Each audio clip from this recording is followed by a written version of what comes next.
cutting spending sounds good, and a lot of people sort of agree that it's a popular thing. But what does it mean in real terms? So they're sort of saying, well, what are you going to cut? Are you going to cut veterans' benefits? Are you going to cut things to education?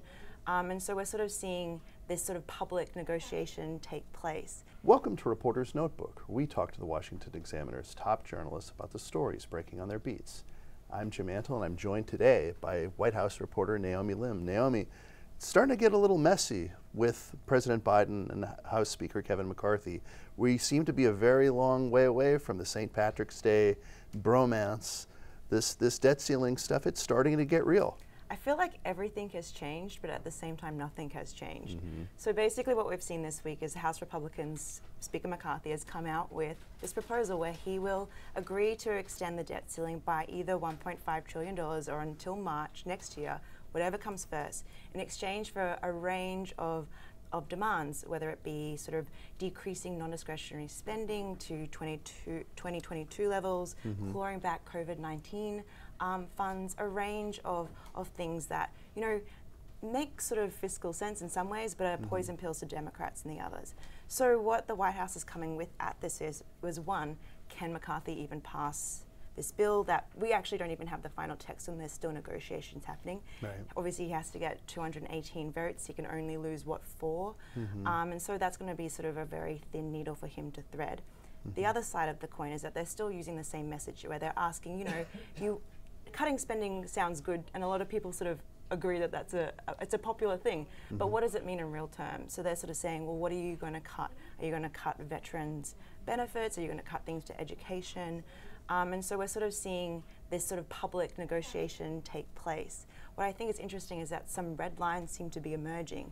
So White House Press Secretary Karine Jean-Pierre was asked whether, you know, they would be open to this idea of taking back COVID-19, sort of redirecting those funds that haven't been spent yet. And she sort of said, you know, COVID is not over. That's something that we are still looking out for. And then they're also on the other side facing pressure from their own members. Senator Joe Manchin from West Virginia has come out and criticized President Joe Biden's leadership just because he has been very adamant about not negotiating over the debt ceiling. So I think lots of change, but we're still in a holding pattern. We'll see what happens with the vote if the vote comes up. Yeah, we're not really any closer to knowing how this is going to be resolved or knowing if they're even really going to sit down at a table and try to negotiate.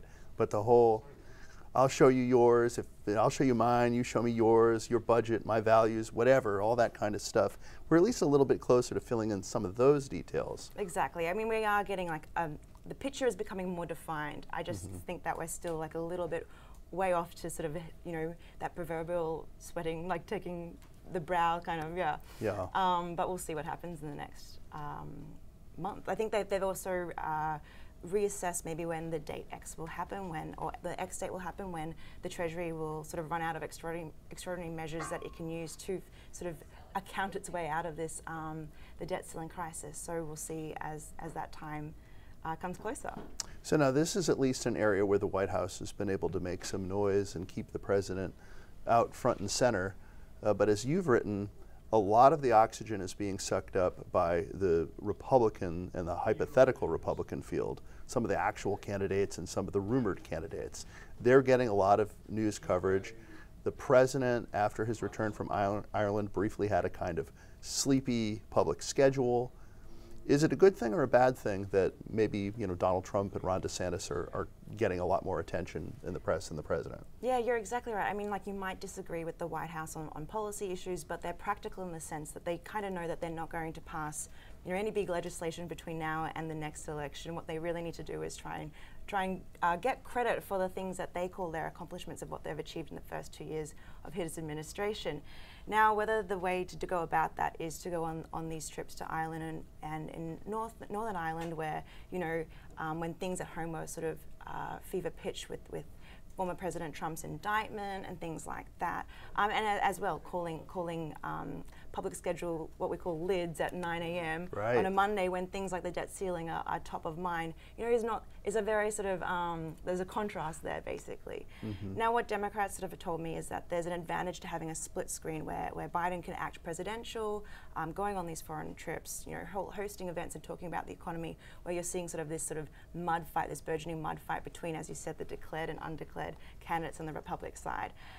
Now the thing is like whether that is true, whether people are actually paying attention to all of that stuff. We're finding out, polling numbers are sort of coming out in terms of whether that's sort of sliding from Biden's approval ratings as well as Trump's approval ratings. But yeah, there's sort of advantages and disadvantages, particularly when things like when the inflation has sort of been persistent and things like that. It's sort of it's a double-edged sword.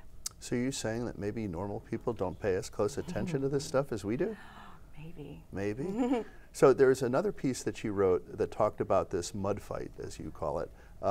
It's been a rather one-sided mud fight up to this point because, well, partly because former President Trump is the way he is, but also because Trump is a declared candidate with a campaign apparatus of some sort, and Governor Ron DeSantis is still not a declared candidate, really just has some aligned super PACs and what's left of his re-election campaign in Florida as his political operation.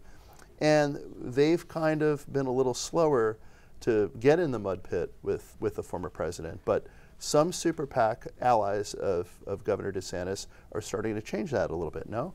Yeah, a little bit. So we're sort of seeing, well, as an undeclared... That a little bit stole my thunder entirely. Sorry.